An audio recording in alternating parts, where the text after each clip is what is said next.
Күллі түркі әлеміне ортақ ұлы ойшыл, жырау, қобызшы Қорқыт Ата өмірде артында әдеби музыкалық мол мұрасы қалған тарихи тұлға. Қорқыт Ата жайындағы аңыздардан оның бойындағы 3 түрлі өнер ерекше айқындалады. Біріншіден, ол Оғыз Қыпшақ ұлысынан шыққан айтулы абыз, бақсы. Екіншіден, ол қобыз сарынын алғаш туындатушы өнерпаз күйші. Үшіншіден, ол әйгілі жырау.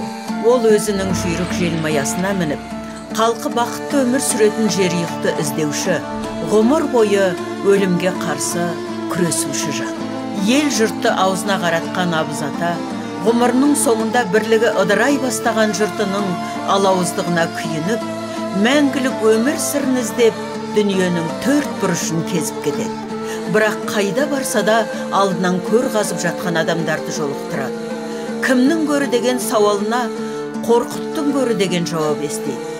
Бұл құбылыс қай жерге барса да қайталана береді.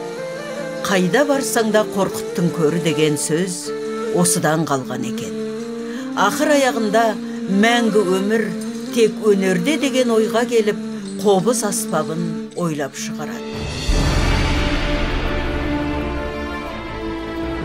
Өмір барда өлім бар, өзгеру бар, өлмес өмір жоқ. Сынбас темір жоқ.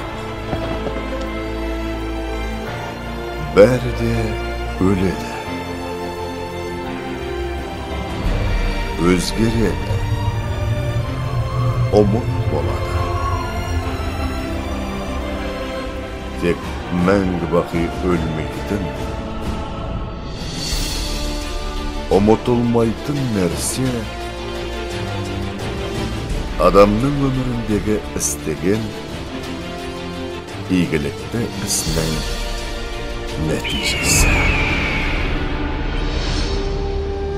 Сөйтіп, Қорқыт Ата ғұмырының соңында өлмеудің амалын өнерден табады. Өзінің артында өмірді мәңгілік ету идея